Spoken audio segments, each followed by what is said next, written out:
ئێمە وەکو گونیشینانی بناری قەندیل هێرشەکانی تورکیا زۆر نیگەرانی کردوونە، هێرشمان دەکاتە سەر تورکیا. ئێمە وەکو هاوڵاتیان داوامان لە حکوومەتی هەرێمی کوردستانە و داوامان لە هەر هەموو حیزب و کاربەدەست و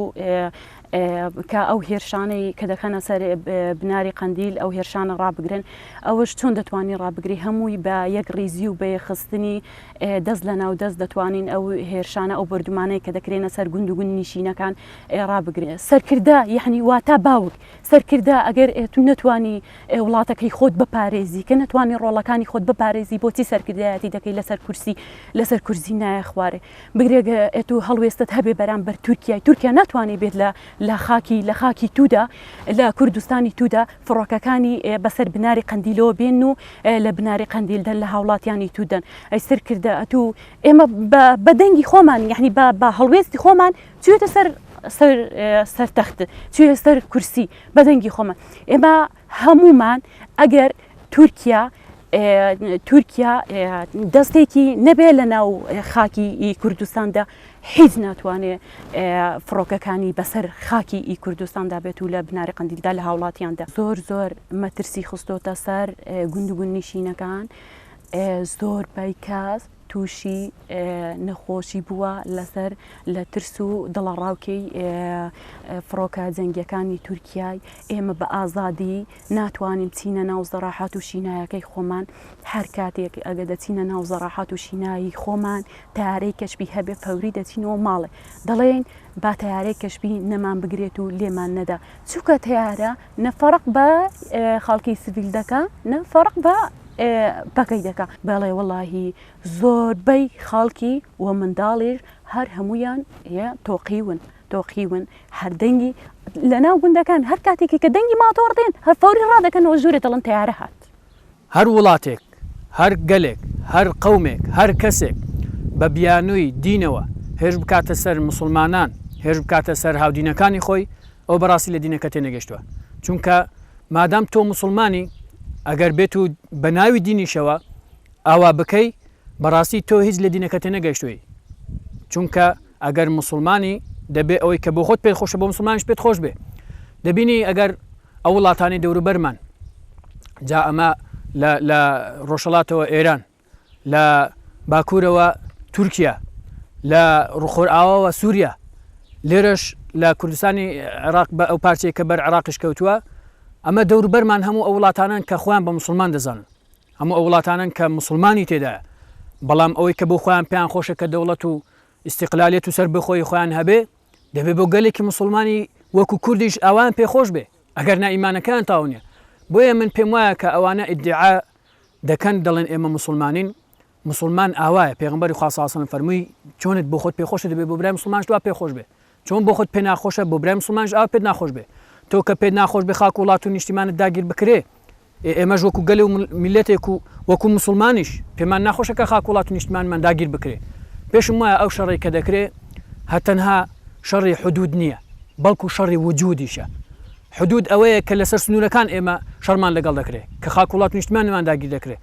جگەلەوە کە خاک وڵات و نیشتیمانمان داگیر دەکرێت و تموحیان تەیە کە بیکەن بە خاک وڵات و نیشتیمانی خۆیان لە هەمان کاتیشا شەڕی وجودیشمان دەکەن. دەوروبەرەکەشمان کە خۆیان بە مسلمان دەزانن ئەو وڵاتانە ئێران و تورکیا بەتایبەتی تریش تورکیا ئەگەر زۆر ئیدعای ئەوە دەکا کە خلافەتی ئیسلامی دەگەڕێتەوە باسی ئەوە دەکا کە ئیسلام بەرپا دەکا ئێکاکە ئێمە لە ئێوە مسلمانتر نەبین کەمتر نین ئێمە لە ئێوە دەست بە دینگرتووەتر نەبین کەمتر نین. بەڵکو من زۆر لە شارەکانی تورکیان بینیوە بڕات بێ بەس جومعان نوێژە دەکەن بەس ڕۆژی جومعە نوێژی جومعی دەکەن بەڵام لە خاک وڵات و نیشتیمانی من لە کوردستانی داگیرکراوی من کە هیچ کەسێک اعترافی پێ ناکە کە حەق و مافەکانی ئێمە بەڕەوا نازانن هەموو نوێژە هەموو مزگەوتەکانمان پڕە هەموو جەماعەتەکان مزگەوتەکان پڕن نەکرد تەنها لە جومعاندا هەموو کون و کەلەبەرێکی ئەم کوردستانش هەموو بستە خاکێکی ئەم کوردستانش مزگەوتی تێدایە خەڵکەکەی هەمووی دەست بە دینگرتووە مسلمانین. باشە ئەگەر ئێوە مسلمانن ئەگەر ئێوە باسی ئەوە دەکەن کە ئازادیتان لەلا هەیە ئێکاکە ئێمە وەکو مرۆڤ سیرکەن پێشەوە وەکو ئیسلام سرمانکەن ئێمە لە ئێوەش مسلمانتر و باشتر و دەست بە دینگرتووترشین میلەتی کورد میلەتێکی مسلمانە. ئەوەی کە دەکرێت بە ناوی دینەوە ئەمە دین لێ بێبەریە ئیسلام لەوە بەریە کە ئەوان بەناوی دینەوە بیکەن ئەگەر وەکو مرۆڤیش سیرکەن ئێمەش کاکە وەکو ئەوان مرۆڤین لە ئەوان لە پێشتر نەبین لە دواتر نین خاک وڵات و نیشتمانمان داگیر بکەن ڕۆڵەکانمان خوێن هەرزان و خوێن فرۆش بکەن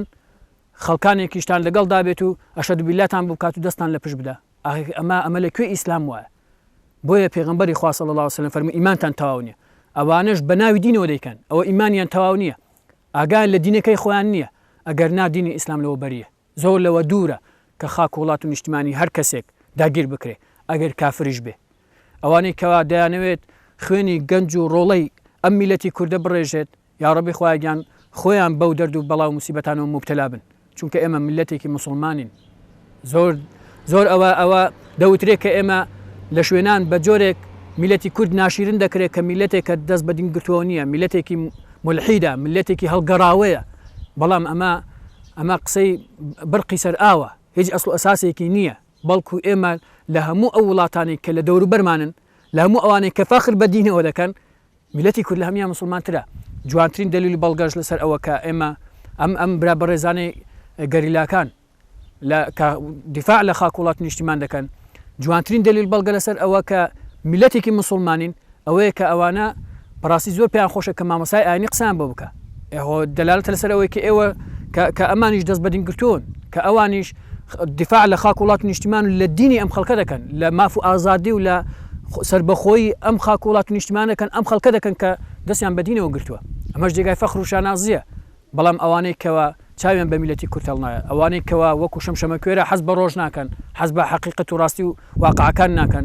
ئەوانە کە بە ڕۆژ کوێرن خی گەورە بە شەویش کوێریان کات و هیچ نەبینن خی گەورە لیان تێکدات و وەکو ئەوە کە دەیانەوێت لە میلەتی کورد تێک بدەن